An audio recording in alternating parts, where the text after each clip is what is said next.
Hello there. Welcome back to EBM N5. Uh, Today we want to look at a question still working on the question paper of November 2022. So this question paper that we want to look at today, on that question paper, would like to look at question 2 of that question paper. So we go through the question and see what we have in terms of the question. Uh, so this is 2.4. This is the question that we want to look at. And the question reads, team building involves employees or groups of individuals working together to achieve a common goal.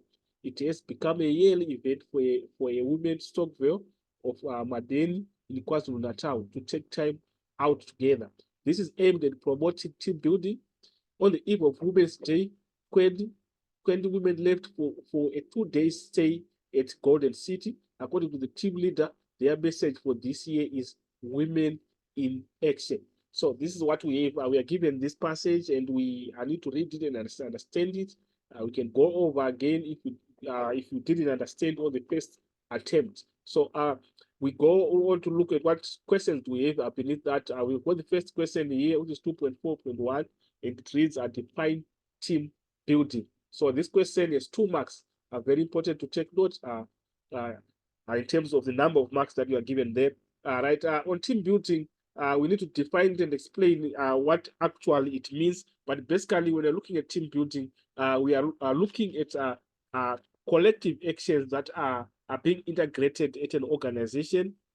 They come in the form of various types of activities that are used to enhance social relations, often involving the collaborative tasks that are being undertaken in that organization. So it can come as an action of process of causing a group of people to work together. So this is actually what we can try to understand by the term team building. So team building, in a way, we are saying people from the word team, we are saying workers at that organization are coming together from various departments and then they work as one. So this is what we can have in terms of the definition of team building. So we can also go on to define it as a concept whereby various kinds of activities, role plays, tasks, and exercises are used to improve relationships among a group of workers to facilitate working as a unit. So the element of unity, working as a unity, is being emphasized in the definition of team building, and the also element of bringing together various role plays, task exercises, so that they are integrated to become one, and we achieve one goal. That is what we have in terms of team. So we can go there and try to put it down in writing so that we define it. We define the term team building. So this is our 2.4.1. So we can just try to define it just beside that. Here we have got 2.4.1. So it means now it's 2.4.1. And we are saying team building. We want to define team building. And we are defining it as it is a collective. It is a collective term for various types of activities, for various types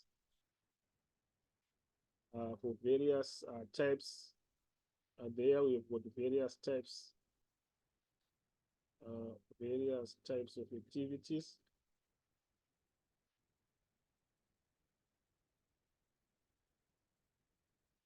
Various types of activities used to enhance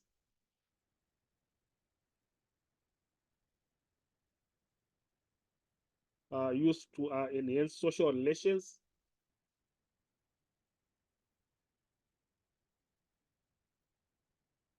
Social relations often involving collaborative tasks.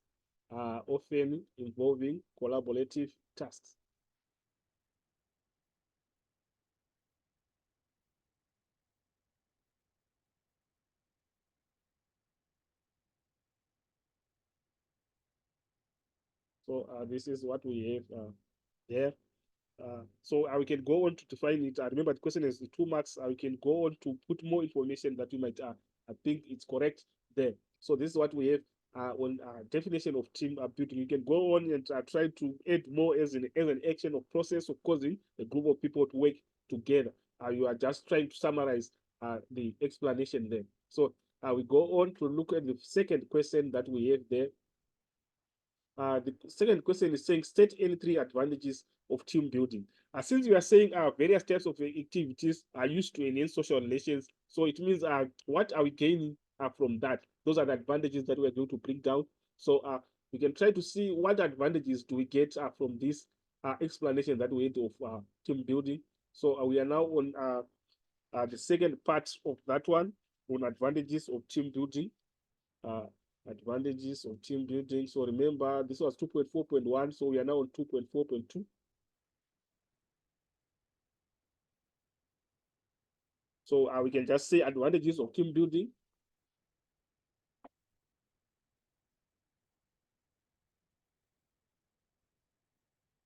Advantages of team building. So on advantages of team building, we'd see that when people are coming together, I mean, various departments are coming together, they're being integrated.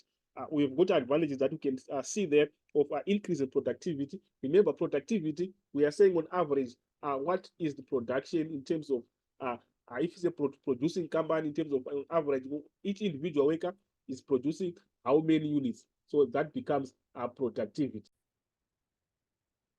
Well, in this sense now, when there's team building, you'd see that we have got an increase in productivity. So this can be one of the advantages that we have of team building. That one, we have an increase in productivity is going to be seen there in that organization or business.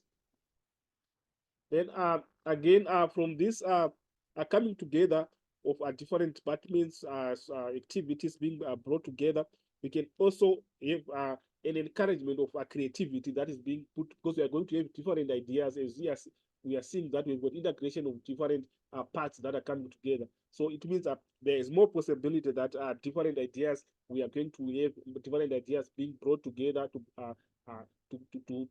create a force that can bring out better results at the organization. So we can have encouraging of creativity as the second advantage.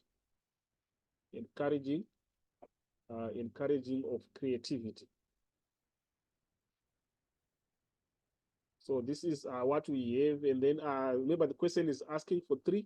So we can just try to look for another one that might see that. Since we have got an involvement of every activity, we have see that there's an involvement of everyone that is there in that organization. And we'll see that within the organization, in terms of the workers that are there, we have got an increase in morale. People are going to be, the workers are going to be motivated to work harder, is they feel involved in activities that are there in that organization. So we've got an improvement in morale, improvement in morale. The drive to work is being enhanced, is being increased. So this is what we have. So all these points that we've highlighted here, at the end of the day, they bring positives in terms of the results of the organization. Positive results are going to be seen. So this is what we are embracing as the benefits that we can deduce from team building. So this is what we have. We can just go on to look at the next question. What do we have? So on the next question now, we can check there. We are now on 2.4.3. The question says, draw up a team building program for Madden Women's Stockville Association. And it's got 10 marks. Very important to take notes. So what does it mean? We are going to draw up the team building program. So we can just try to do that there on 2.4.3. Team building program. So this is a program, this is a day that is maybe set aside for maybe deliberating in terms of this aspect of team building. So here we can come here and say 2.4.3. And we are saying this is our team building program. So let's try to see how we can design this program. So At the beginning of it, there we can just mention that this is our team building program. This is for Madeni. Madeni Women's Stockville. Madeni's Madeni Women's Stockville. Then we can just say Madeni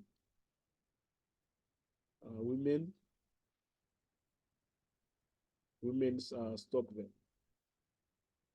So this is what we have, and then obviously we have to highlight in terms of the date that it is taking place. So here we can have dates, and then you mention the date there. You can put any date that is in the future date from the date that you are planning that program. So we can just put a date there. We can say that April 2024. Then and then we have got the venue. You need to also to highlight in terms of the venue where it is going to take place. And then here I can just choose maybe Ascot Community Hall.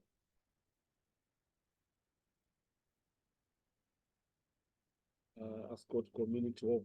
So this is the venue that I've chosen. It depends with your discretion. Where do you want it to happen?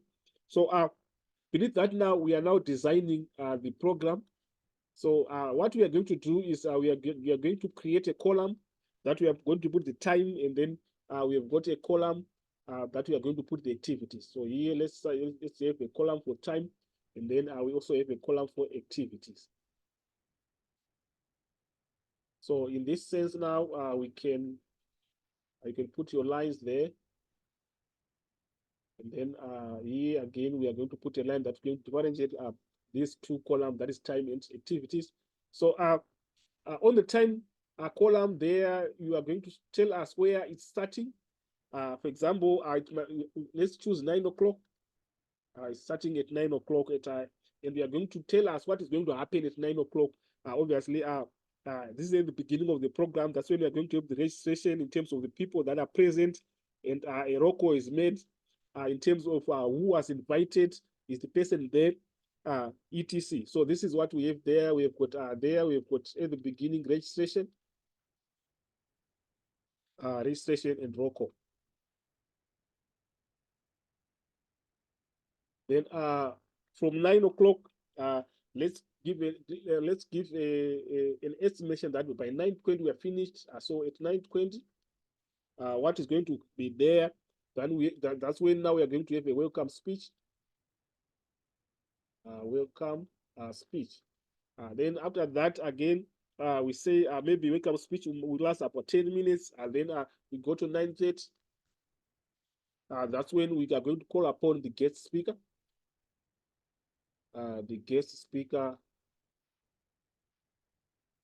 To speak there. Then from there, from 9:30, maybe I will give the guest speaker some time so that the guest speaker deliberates in whatever is is necessary or planned according to the day. Then we can give a period of maybe of 1 hour there. Then we say 9:30 up to 10:30. Here now we have 10:30. Then at 10:30, we are saying we are maybe going for a break. We can give an allowance of a tea break. Then after that, maybe obviously this tea break is not going to last much. So from 10:30 maybe to 11, we are having some deliberations on communication skills. For example, you can choose communication skills.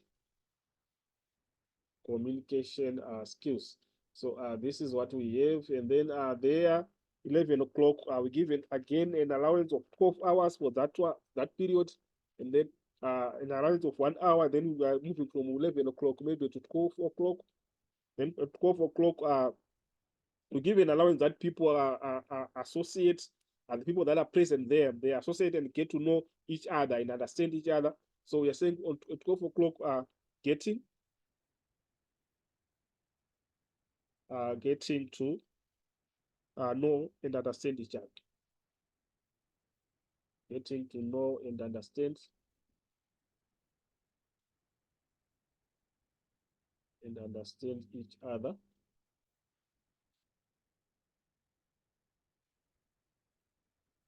Then from there, maybe we can give an allowance of 30 minutes. Then we also uh, 30 minutes, which means it's now ranging up to 12:30.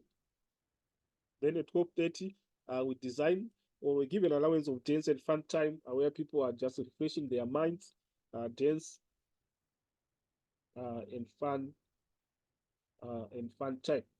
Then from there now 12:30, you give an allowance of 30 minutes again. Then 1 o'clock, which is 13:00, we now have a lunch break.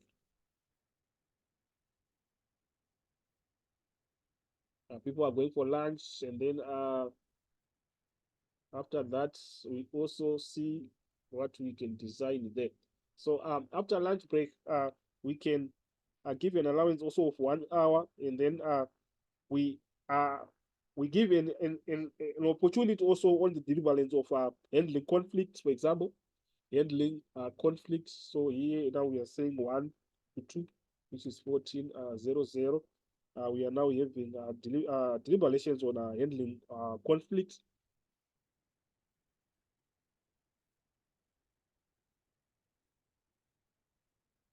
So this is what we have. Then we give an allowance of 1 hour again. Then at 3 o'clock,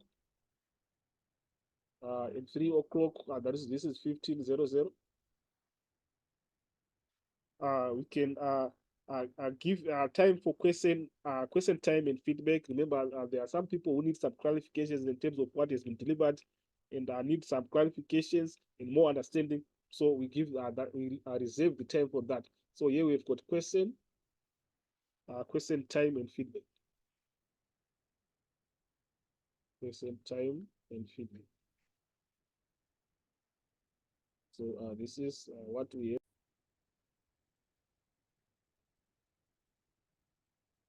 have. Then we give an allowance there of 1 hour up to 16:00 where it's ending. Then from there now lastly we can allocate for outdoor activities. Outdoor activities. So this is what we have in terms of this uh, team building program. So with this now, this marks the end of the program, and then we can move on to see what we have in the next person. Uh,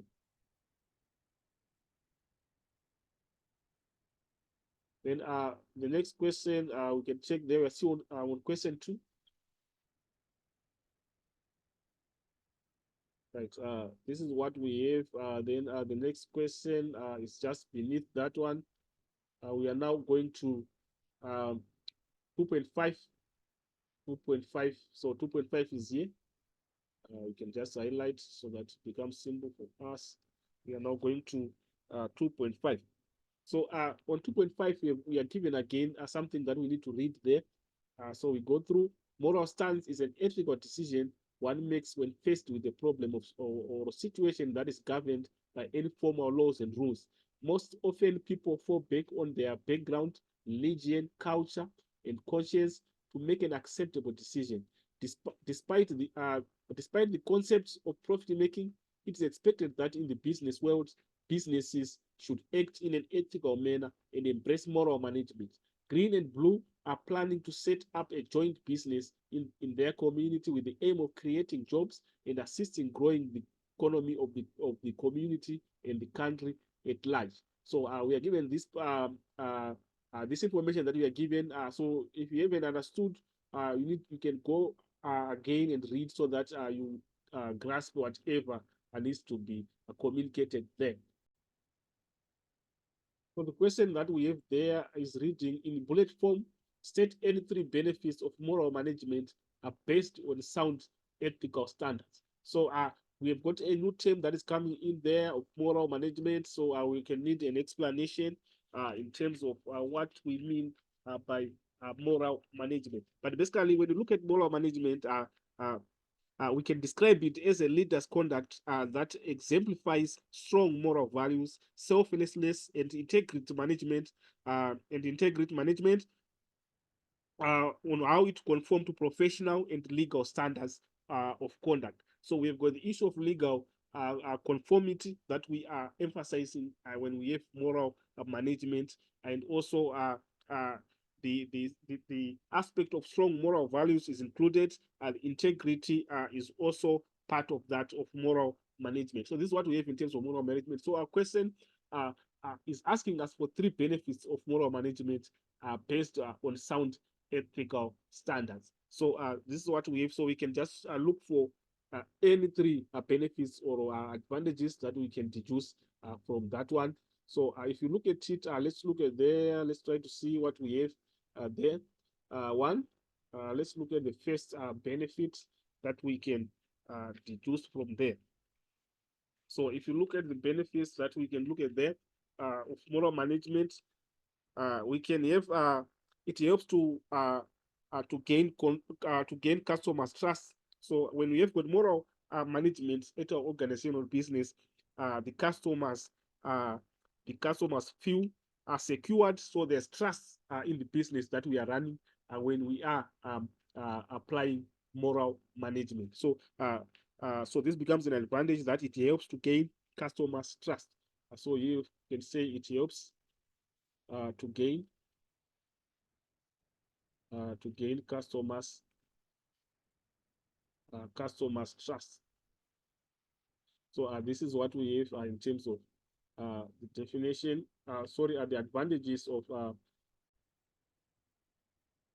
the first benefit is that it helps to gain customers trust. So when there's trust, also it means those customers also will become loyal to the business or organization. So loyalty is also enhanced. So we can bring it as the second one. It helps. It helps to gain. It helps to gain customers loyalty. So this can become the second one. Then we can look for the third one. With that, again, we are also building a better reputation for our business or organization. So we can bring in, it helps.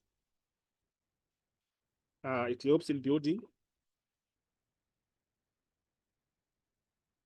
It helps in building your business reputation.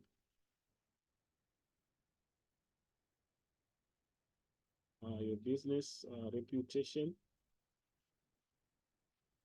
Your business reputation. So this is what we have in terms of the benefits that we have of moral management. So the question is asking us for 3. So these are 3 that we've tried to bring. So this is what we have, guys, in terms of the question of EBM N5 on the November 2022 question paper. That was question 2.4. Hopeful this video was very, very effective and you benefited. So I will meet again in the next video. Those who have been subscribed, please subscribe and share. We'll meet again in the next video. With that, I'm signing out.